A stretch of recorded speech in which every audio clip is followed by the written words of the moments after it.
Hi, ich begrüße euch. Ich bin Mo von VR. Ich bin Mutensen. Es gibt einen Sale für die PlayStation VR 2 und zwar einen ziemlich großen diesmal. Ich glaube, es sind so ungefähr 28 Titel, die ich gezählt habe. Vielleicht sogar noch ein bisschen mehr. Es ist echt viel und die wollte ich euch heute mal in diesem Video nahebringen. Ja, ich werde euch zu jedem Spiel ein ganz kurzes Review machen. Wenn ihr mehr über die Spiele wissen wollt, dann guckt einfach hier in meinem Kanal, gebt in der YouTube-Suche ein Mo von VR und den Namen des Spiels.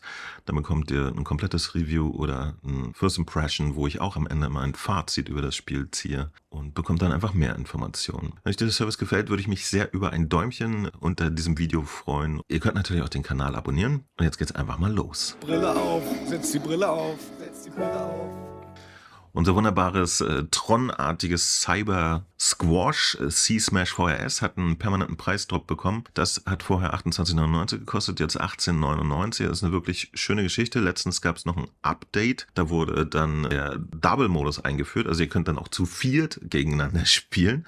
Man kann auch Challenges spielen gegen den Computer etc. Ist ein wirklich schönes Ding und jetzt spätestens für 18,99 absolute Empfehlung. Hier müsst ihr euch aber nicht beeilen. Der Preis bleibt für immer. Und jetzt gibt es ein paar Titel, die sind nur, Achtung, Achtung, bis zum 17.10. und auch nur für PlayStation Plus Mitglieder im Sale. Die frühstücken wir schnell ohne viel Federlesen ab. Das fantastische Walking Dead Saints and Sinners, absoluter Spitzentitel, habe ich schon viel drüber geredet, kostet normalerweise 40 Euro, jetzt gerade 28 Euro. Es gibt aber auch ein Bundle mit dem Nachfolger The Walking Dead Saints and Sinners 2 etc. Müsst ihr mal gucken, ob das jetzt wirklich lohnenswert ist für Plus-Mitglieder. Die können jetzt aber 30% sparen. Und dann natürlich unser All-Time-Klassiker Moss, der normalerweise 24 Euro kostet, jetzt 15. Super niedliche Quill-Maus, mit der man unfassbar charmante Abenteuer erleben kann. Das Ganze ist in so einer Diorama-Perspektive und gehört wirklich in jede VR-Spielersammlung.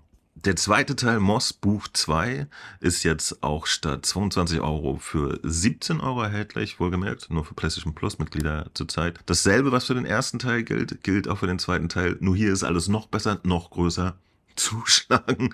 Es ist fantastisch. Und unser noch gar nicht so altes, wundervolles Synapse, ein bisschen Sci-Fi, Roguelike mit supergeiler Mechanik. Könnt ihr so wie Darth Vader Sachen in der Gegend rumschweben lassen und auch schießen. Und es hat ein fantastisches Progression-System. Technisch ist es fantastisch und hat auch eine sehr schöne, ein bisschen abstrakte und ein bisschen realistische Grafik. Absolute Empfehlung, kostet normalerweise 36, jetzt gerade 28,79. Jurassic World Aftermath, das ist die Collection. Da könnt ihr euch dann vor den berühmten Jurassic Park Dinosauriern verstecken in so einer verlassenen Anlage. Ich fand es so okayisch in meinem Test. Die Gegner da, die Dinosaurier, waren nicht so clever. Das Spiel ist ein direkter Port von einer mobilen Plattform, deswegen ist die Grafik auch nicht unfassbar bemerkenswert und technisch auf der PlayStation VR 2 auch okay, aber nicht hinreißend. Das kostet normalerweise 30 Euro, jetzt 15, kann man machen. So, und jetzt geht's mit dem eigentlichen richtigen Sale los, der halt für jedermann ist. Der geht bis zum 26.10., da habt ihr also noch ordentlich Zeit und startet mit dem ein bisschen umstrittenen The Dark Picture Switchback. Ihr wisst, das ist ja auch wieder in der Lore, ja, da langfahren und ein bisschen gruselige Sachen erleben. Als es released wurde, gab's großen Shitstorm, weil es echt technisch komplett scheiße war. Das hat sich verbessert, das wurde jetzt nachgepatcht. Insofern muss man dann nur noch entscheiden, ob man das inhaltlich mag. Kostet normalerweise satte 40 Euro und jetzt 27,99. Ich selber habe es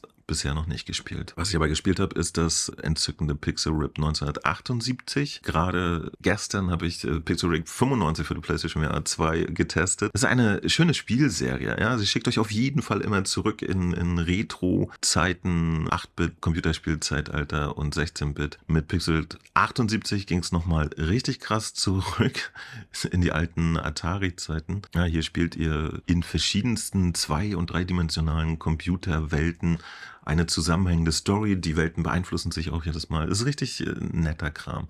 25 Euro normalerweise, jetzt 19,99. Ragnarök normalerweise 25, jetzt 15 Euro. Ihr trommelt als Wikinger im Takt zur Musik und treibt damit euer Wikingerboot an. Speziell ist hier, dass die ganze Musik so eine Pop-Rock-Folklore, ich weiß gar nicht, wie das Genre heißt, ist. Ja, das ist sehr speziell. Es hat auch Multiplayer. Ja, ihr könnt auch gegeneinander trommeln und musikalisch sein.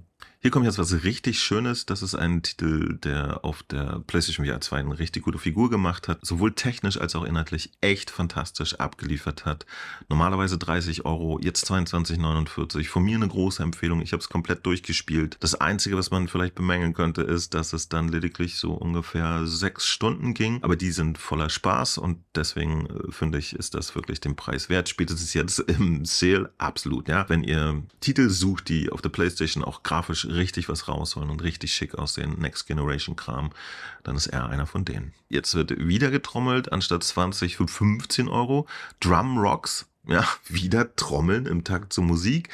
Davon weiß ich gar nichts, müssen wir mal selber reingucken. Puzzling Places habe ich sowohl auf der PlayStation VR 1 als auch jetzt auf der PlayStation VR 2 gespielt. Ein wunderschönes, super entspanntes, dreidimensionales Puzzle-Game. Das kriegt unendlich Content immer nachkaufbar. Ja, das ist also nie Feierabend mit einer großen Range an Schwierigkeitsgraden, die man einstellen kann. Ist für jeden was dabei. Es ist total meditativ, wirklich entspannt, schönes Ding.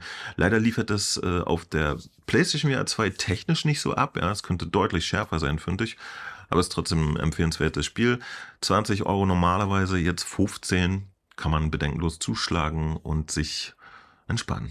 Pistol Whip. Tja, mit Pistol Whip verbindet mich so eine komische Hassliebe. Ich liebte dieses Spiel wie verrückt und habe wirklich das hoch und runter gespielt und bin oder war auch eine ganze Zeit wirklich in den Top 10 weltweit. Kein Scheiß. Mir hat allerdings die PlayStation VR 2 Version nicht zugesagt. Das ist sehr schwierig, denn es ist insgesamt auch die Alternative zu den ganzen Beat Sabers für mich. Was ich aber mochte, ist, dass es nicht so restriktiv ist. Ja? Ihr müsst im Takt die Gegner abschießen. Die Reihenfolge, in der ihr das macht und die Art und Weise ist aber komplett euch überlassen. Der Score möchte einfach nur, dass ihr möglichst genau trefft und möglichst im Takt. Und diese winzige Freiheit, die es mehr bietet als viele andere Rhythmusspiele, die fand ich richtig fantastisch. Es ist auch sehr bewegungsintensiv. Wenn ihr das eine halbe Stunde spielt, dann seid ihr durchgeschwitzt, wenn ihr es richtig spielt. Guckt euch meine Videos dazu an, wie man es richtig spielt. Mein einziger Kritikpunkt, ich fand immer, dass es auf der PlayStation VR 2 nicht das letzte aus der Grafik rausholt. Das sieht okay aus, das hat so gute Auflösung, aber der Titel ist grafisch recht anspruchslos. Deswegen könnte er eigentlich extrem gute Auflösung haben, wie eine ganze Reihe von deutlich komplexeren Spielen, die es mittlerweile auf der PlayStation VR 2 gibt. Und das werfe ich ihm leider vor. Ich wollte das hier spielen wie ein junger Gott und ich habe jetzt gar keine Lust mehr drauf, weil das hat es mir echt vermiest. Ansonsten schönes Spiel.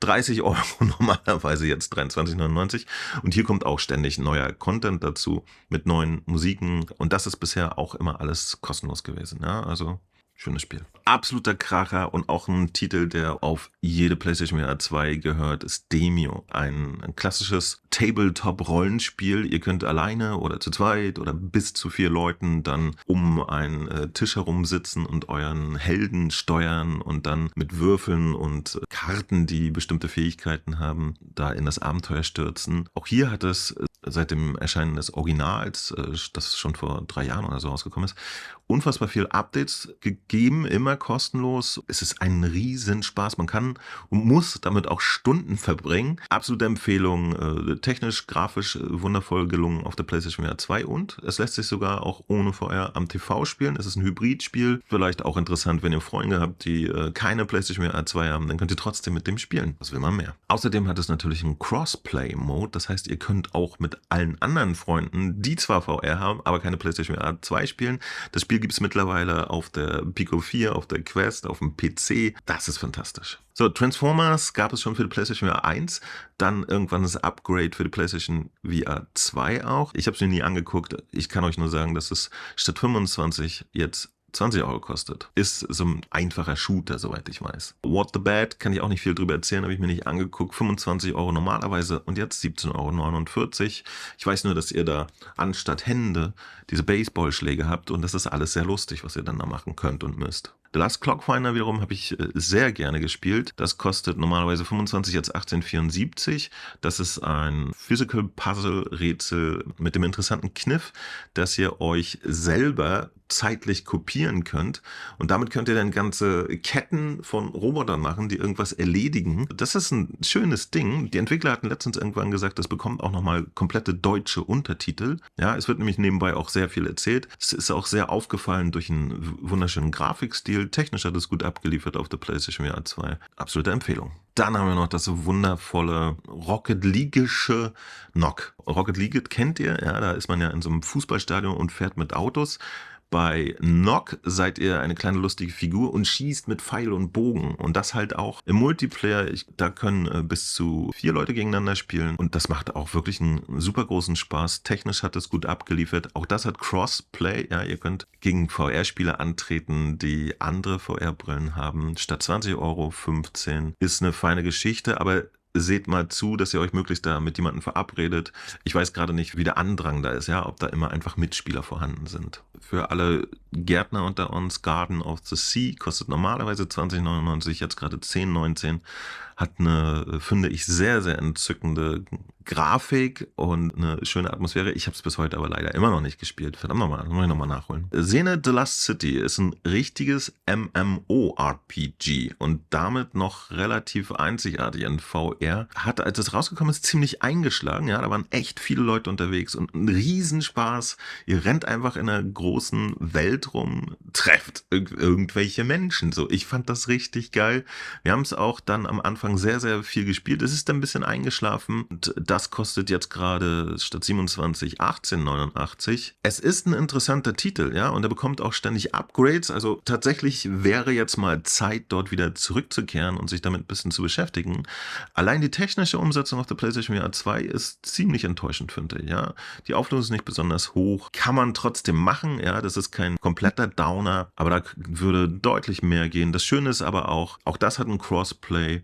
Und ihr könnt mit sämtlichen anderen Spielern, egal was sie für ein VR-Headset, zusammen was machen. Das Schöne ist auch, was ich sehr nett fand, hier habt ihr nur einen Account. Sogar wenn ihr irgendwie, wie ich jetzt, mehrere VR-Brillen habt, dann könnt ihr immer in demselben Account, egal mit welcher VR-Brille spielen.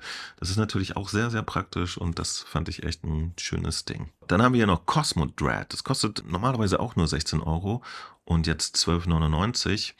Cosmodrat ist sozusagen so Persistence auf Wish bestellt. Das ist aber gar nicht negativ gemeint. Es ist auch ein interessantes Roguelike. Ihr seid eine Raumstation, die irgendwie mit Monstern und so gefüllt ist und müsst euch da durchschlagen und dann Ressourcen sammeln und Dinge. Es macht richtig viel Spaß, ist allerdings durch seine Herkunft von einer mobilen Plattform grafisch nicht besonders aufregend, ja. Ist aber tatsächlich inhaltlich ein sehr fesselnder und schöner Titel. Star Tenders ist einer von diesen mannigfaltig existierenden Bartender-Simulation. Ihr müsst da multitasking-mäßig Drinks mixen und solche Geschichten, in dem Fall jetzt für Außerirdische. Ich habe das seinerzeit lediglich auf der Quest getestet, weiß also nicht, wie es technisch auf der PSVR 2 abliefert, aber es macht alles, was man von so einem Spiel erwartet und das eigentlich ganz nett. Jetzt kostet es gerade statt 15 Euro 8,24. Sampa, der Klassiker, das war einer der Starttitel auf der PlayStation VR 1 und der macht auch immer noch eine ziemlich gute Figur in seinem PlayStation VR 2 Upgrade, gerade durch die OLED-Displays, ja, sattes Schwarz, krasse Farben. Bei dem Titel zum Beispiel macht jetzt das Head Rumble der PlayStation VR 2 total Fun, wenn ihr da diese Bahn lang fahrt mit eurem Käfer und im Rhythmus der Musik auch so Sachen macht, dann passieren manchmal so Events, dass irgendwas explodiert und so und das spürt ihr immer direkt am Kopf. Das ist richtig schön geworden. Macht echt Spaß. Man kann es auch mit dem ganz normalen Pad spielen. Man kann es auch am Fernseher spielen und nicht in VR. Das kostet normalerweise 20 Euro, jetzt gerade 6,99. Für 6,99 absolut Schnapper, holt euch das. Die Grafik hat einen super interessanten so Techno, aber 80er Jahre Vibe. Das ist eine interessante Mischung. Wunderschöne Farben. Allein es wird nach einer Zeit richtig anspruchsvoll und hektisch. Ja, müsst ihr mal gucken. Brainbeats ist einfach nur ein 0815. Ich bin auch ein Rhythmusspiel-Klon. Braucht man überhaupt nicht. Die 10,14 Euro statt 15 Euro könnt ihr euch sparen. Galaxy Kart, ja, ist tatsächlich das klassische Mario Kart, nur in VR. Als ich es damals getestet habe, war es von der Technik her, also von der Auflösung auf der PlayStation VR 2 nicht besonders gut. Das gibt aber ein Patch. So. Jetzt ist es die Sache, der sollte eigentlich diesen Monat rauskommen, wurde ein bisschen nach hinten geschoben, also er wird jetzt irgendwann demnächst rauskommen. Der bringt dann auch neue Maps noch mit und die Möglichkeit, dass man richtige Lenkräder anschließen kann und dann trotzdem noch die VR-Controller benutzen kann. Insofern, eigentlich hat das Ding Potenzial, das macht schon eine ganz gute Figur. Wenn dann der Patch kommt, dann glaube ich, wird es wirklich cool. Müssen wir nochmal gucken, wie es technisch dann nochmal aufgeholt hat. Statt 20 Euro 15,99 sollte man mal beobachten. So, Until You Fall, meine Güte, auch hier schwierig. Until You Fall ist auf dem PC seinerzeit ein sehr schönes Roguelike Schwertkampfspiel gewesen mit wunderschöner, sehr, sehr bunter und abstrakter Grafik, ja.